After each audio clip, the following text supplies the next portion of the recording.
Selamat pagi, Namo Buddhaya. Anumodana ikut bahagia atas kebajikan yang Bapak Ibu para upasaka upasika lakukan pada pagi hari ini. Bab 1 tentang Yamakawaga syair berpasangan sudah habis. Sekarang lanjut ke bab 2 Apamanawaga tentang bab kewaspadaan. Syair 21, 22 dan 23 ini memiliki kisah yang sama tentang kehidupan samawati. Apamado amata padang, pamado macuno padang, apamata nakmiyati, ye pamata yathamata. Kewaspadaan adalah jalan kekekalan. Kelengahan adalah jalan kematian. Orang yang waspada tidak akan mati, tetapi orang yang lengah seperti orang yang sudah mati. Ewang mise satu nyatwa, apa madamhi pandita, apa made pamodanti. Ariyanang gocari rata. Setelah menyadari hal ini dengan jelas, orang bijaksana bergembira dalam kewaspadaan dan berbahagia dalam ajaran para Arya. Ini syair yang ke-22. Syair ke-23. Tejayino satatika, nicang dala parakama.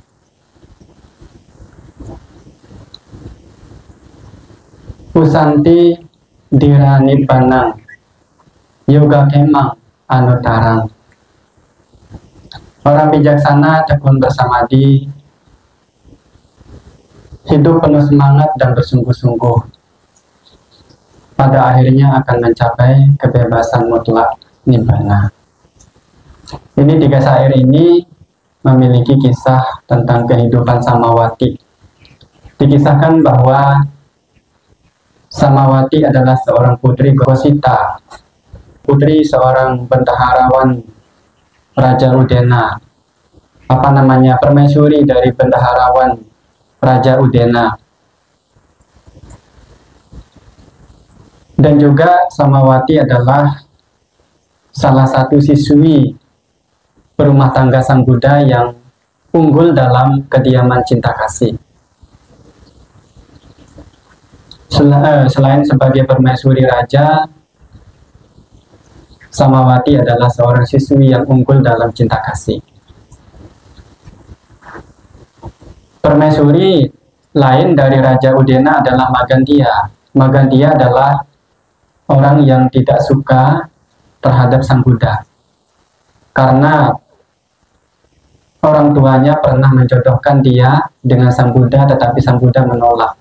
Dari sejak saat itu Magantia ini menyimpan dendam pada Sang Buddha dan ingin membalas dendam dengan menghina dan mencerca Sang Buddha, tetapi tidak berhasil. Nah, kemudian Magantia ini melampiaskan kemarahannya pada Samawati, permaisuri yang disayang oleh Raja Udena. Kemudian Magantia berupaya untuk membunuh Samawati, tetapi tidak berhasil. Kemudian Magantia ini meminta bantuan pada pamannya untuk membunuh Samawati, meminta untuk membakar istana kediaman Samawati dan beserta 500 pengikutnya. Dengan sekejap Samawati dan 500 pengikutnya itu ikut terbakar di dalam istana. Tetapi dikisahkan Samawati ini memiliki pembantu namanya Ujutara yang membeli bunga setiap pagi. Nah, suatu hari pedagang bunga itu tidak muncul. Kemana? Akhirnya Kujutara ini menjumpai ke rumahnya, ternyata yang tukang jual bunga ini lagi berdana makan kepada para biku. Terpaksa Kujutara menunggu sampai dana makan selesai. Selesai dana makan, para biku kebetulan dipimpin oleh Sang Buddha menyampaikan khotbah. Terpaksa menunggu lagi, selesai khotbah. Daripada saya menggerutu, mendumel, lebih baik saya juga ikut mendengarkan khotbah ini, apa yang disampaikan. Pada awalnya ya tidak memperhatikan dengan baik, tetapi karena Sang Buddha yang menyampaikan khotbah, yang mengetahui batin seseorang, akhirnya memperhatikan, kok semakin enak. Akhirnya dikatakan Kujutara mencapai tataran kesucian dan kembali ke rumah tanpa membawa bunga ke istana maksudnya. Kemudian Samawati dengan marah, mana bunganya, kemana saja kamu pergi? Akhirnya dia minta maaf, kemudian menceritakan apa yang terjadi dan mengulang khotbah yang disampaikan oleh Sang Buddha. Wah, dengan pengulangan tersebut Samawati menjadi senang dan bahagia. Dan saat itu membebas tugaskan Kujutara sebagai pembantu dan mengangkatnya sebagai ibu asuh. Dan meminta kepada Kujutara untuk sering-sering pergi menemui Sang Buddha dan nanti kembalinya mengulangi apa yang ia dengarkan. Karena Samawati tidak memiliki keleluasaan untuk keluar istana. Nah, singkat cerita, karena ini panjang, ketika istananya itu dibakar, ia bermeditasi cinta kasih beserta dengan 500 pengikutnya. Sebelum ia terbakar habis, ia mencapai tataran kesucian. Nah, Raja Udena mendengar kejadian ini sudah pasti ulah dari Magandia. Tetapi ia tidak langsung menuduh Magandia. Ia mengumumkan, barang siapa yang sudah berhasil membakar istana ini, saya kasih hadiah. Ya tentu Magandia mengakui bahwa pelakunya adalah dia. Akhirnya Raja Udena dengan bersedih hati meminta kepada pengawal, masukkan Magandia beserta paman dan keluarganya ke dalam istana, kemudian bakar habis seperti Samawati. Nah, Sang Buddha mendengar dua kejadian ini, kemudian membabarkan 3 syair tadi. Nah, inilah latar belakang Sang Buddha menyampaikan 3 syair ini. Nah, dalam kehidupan ini juga kita bisa berupaya seperti Samawati. Beliau adalah seorang berumah tangga, berkeluarga, sama dengan Bapak Ibu semua, punya istri, punya suami.